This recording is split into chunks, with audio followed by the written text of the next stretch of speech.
Hello guys, हमने पहले lecture में ये समझा कि अंतर्राष्ट्रीय कानून क्या है, अंतर्राष्ट्रीय कानून क्या है, राष्ट्रीय तथा अंतर्राष्ट्रीय कानूनों के बीच क्या अंतर है। अच्छा, अभी हमारा जो ध्यान रहेगा केवल अंतर्राष्ट्रीय कानून को ही समझने में रहेगा।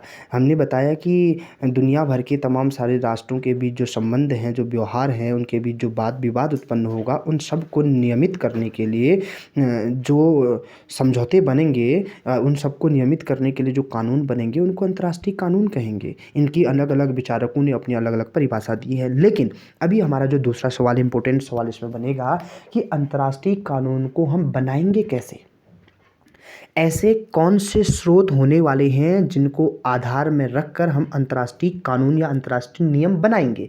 तो इस सवाल के जवाब को हम जानते हैं, टॉपिक वाइज समझेंगे एक एक करके। आप नोट्स को देखते रहना, मैं उसको यहाँ पर उसका हम व्याख्यान कर देता हूँ तो हमें समझ आ जाएगा। सबसे पहला इसका स्रोत है, कहाँ से हम अंतर्राष्ट्रीय कानून बनाएंगे, क्या किस चीज़ को आधार बनाएंगे। पहला आधार है अंतर्राष्ट्रीय संधि तथा समझौते।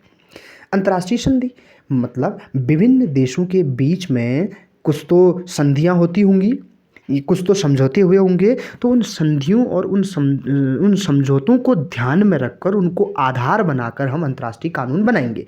देखो, दो राष्ट्रों के बीच हुए औपचारिक लिखित समझौते अंतर्राष्ट्रीय कानूनों का स्रोत है। जो समझौते हुए हैं, पहले भी हमने परिभाषा में भी समझौतों की बात करी थी, और समझौते व संधियों को आधार रखकर हम विधि का निर्माण करते हैं, अंतर्राष्ट्रीय विधि का निर्माण करते हैं। ये समझौते द्विपक्षीय भी हो सकते हैं या बहुपक्षीय भी हो सकते हैं, अनेक। और इन सभी समझौतों को मद्देनजर रखते हुए ही हम अंतर्राष्ट्रीय कानून बनाएंगे। जैसे कि बहुत सारे एग्जाम्पल हैं इसमें, तो इन एग्जाम्पल से हम, इन समझौतों से हम क्या है, अंतर्राष्ट्रीय कानून बनाएंगे। चलिए आगे समझते हैं।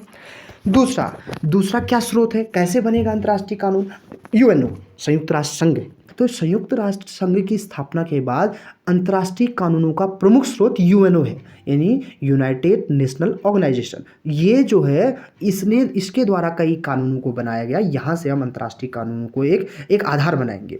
विश्व शांति की बात करें, विश्व सहयोग की बात करें, आपस में अनेक राष्ट्रों की सहभागिता की बात करें, तो ये सारे नियम कौन बना रहा है आज की डेट में, यूएनओ बनाता है। तो यूएनओ द्वारा बनाए गए नियम सभी यूएनओ के सदस्य राष्ट्रों पर लागू होते हैं। तो दूसरा स्रोत, कहाँ से हम अंतर्राष्ट्रीय कानून को बना रहे हैं। पहला स्रोत मैंने बताया कि जो समझौते होते हैं, जो संधियां होती हैं, उससे हम ले लेंगे कुछ। दूसरा, संयुक्त राष्ट्र संघ कौन से नियम बना रहा है जिससे कि विश्व में शांति बनी रहे, विश्व में राष्ट्रों के बीच सहयोग और सहभागिता के भाव बने रहें। और तो ये यूएनओ का दूसरा स्रोत हो गया। तीसरा, कूटनीतिक संबंध। देखिए क्या होता है, ये अंतर्राष्ट्रीय कानून बनाते समय हम ये समझ सकते हैं कि प्रत्येक राष्ट्र दूसरे राष्ट्रों में तो राजदूत भेजते हैं, जो संबंधों को बढ़ाने के साथ साथ, ये राजदूत जो है अंतर्राष्ट्रीय संबंधों को बढ़ाने के साथ साथ विधि पालन में भी नजर रखते हैं। बिल्कुल, अंतर्राष्ट्रीय कानूनों में क्या होगा, एक हमारे देश का राजदूत किसी दूसरे देश में, अनेक हर देशों में, अलग अलग देशों में एक एक राजदूत बैठा रहता है। तो क्या करता है, एक तो हमारे रिलेशन मजबूत करता है, और संबंध बनाना ही तो है हमें, और साथ में ये संबंध जो हमने बनाए हैं इन पे नज़र रख रहा है, विधि के पालन में नज़र रखता है कि राष्ट्र कैसी एक्टिविटी कर रहा है जिससे कि हमारे कानूनों का या समझौतों का या संधियों का पालन हो रहा है या नहीं हो रहा है। इसको हम कूटनीतिक संबंध कहते हैं। तो इस आधार पर भी, कूटनीतिक संबंधों के आधार पर भी अंतर्राष्ट्रीय नियम कार्य करते हैं।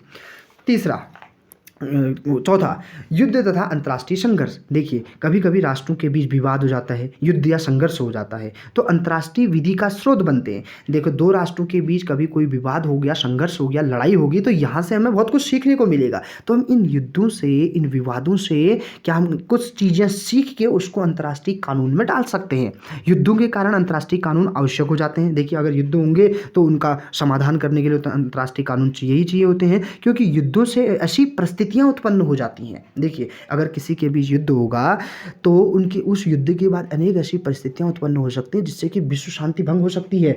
तो उन युद्धों से कुछ सीख मिलेगी, वहां से हम कुछ चीजें उठा के अंतर्राष्ट्रीय कानून में डाल देंगे। यानी युद्ध और अंतर्राष्ट्रीय संघर्ष भी जो है हमारे अंतर्राष्ट्रीय कानून का स्रोत बनेंगे। युद्धों से उत्पन्न इन्हीं परिस्थितियों को देखते हुए अंतर्राष्ट्रीय कानून बनाए जाते हैं ताकि भविष्य में ऐसी स्थितियां ना बने। तो ये भी एक स्रोत हो गया। रीति रिवाज था परंपराएं। देखो, प्रचलित जो रीति रिवाज हैं तथा जो प्रचलित परंपराएं हैं, अंतर्राष्ट्रीय विधि का एक स्रोत होती हैं। उदाहरण के तौर पर हम देख सकते हैं कि किन्हीं दो राष्ट्रों के मध्य प्राचीन या मध्यकालीन दौर में कैसे संबंधित थे, उन्हीं रीतियों और परंपराओं को रखते हुए हम आज के डेट में भी हम वैसे ही संबंध या वैसे ही समझौते हम बनाएंगे। तो ये भी हमारी एक रीति रिवाज तथा परंपरा भी क्या है, अंतर्राष्ट्रीय कानून का एक स्रोत बनेगी। अच्छा, एक और स्रोत बनती है कानूनी अधिवेत्ताओं की पुस्तकें, जो ग्रंथ होते हैं, जो कानून के ज्ञाता होते हैं बड़े बड़े, तो उन्होंने अपने ग्रंथों में जो है बहुत बड़ी बड़ी बातें लिखी हुई हैं कानून विधि से संबंधित, तो वहाँ से भी हम उठाएंगे। तो अंतर्राष्ट्रीय विधि के लिए कानूनी ज्ञाताओं के ग्रंथों का सहारा लिया जाता है। इनके ग्रंथों से विचार लेकर इन विचारों को आधार बनाया जाता है अंतर्राष्ट्रीय कानून बनाने में।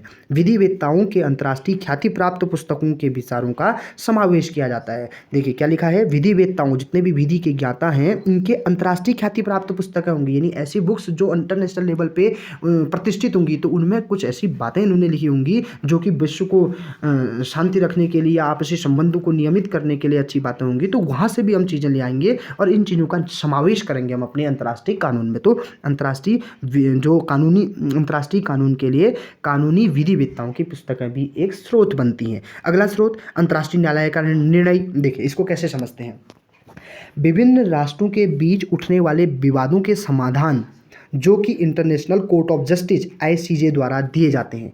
देखिए किन्हीं दो राष्ट्रों के बीच कुछ ऐसे विवाद उत्पन्न हो गए, जो विवाद अंतर्राष्ट्रीय कोर्ट में चले गया, इंटरनेशनल कोर्ट में चले गया।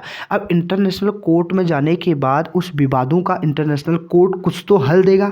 तो ये हल जो मिलेगा हमें, ये भविष्य में ऐसी अगर स्थिति बनेगी तो उस समय सहारा बनेगा ये हल। तो जो ये अंतर्राष्ट्रीय न्यायालय का जो निर्णय होगा वो भी आगे जो है अंतर्राष्ट्रीय कानून बनाने में एक सहयोग प्राप्त करेगा कि हाँ उस वक्त ऐसे विवाद हुए थे और ऐसे विवाद भविष्य में ना हो, इसलिए हम ऐसे कानून बना देते हैं। ये निर्णय दिया गया था वहाँ पर, तो वो भी इसका कानून का बनेगा। क्या समझ पा रहे हैं? तो ये है अंतर्राष्ट्रीय कानून के स्रोत, कहाँ कहाँ से हम अंतर्राष्ट्रीय कानून बना सकते हैं। अगले टॉपिक में हम पढ़ने जा रहे हैं इसके आगे की चीज़ कि अंतर्राष्ट्रीय कानून कितने प्रकार के होते हैं।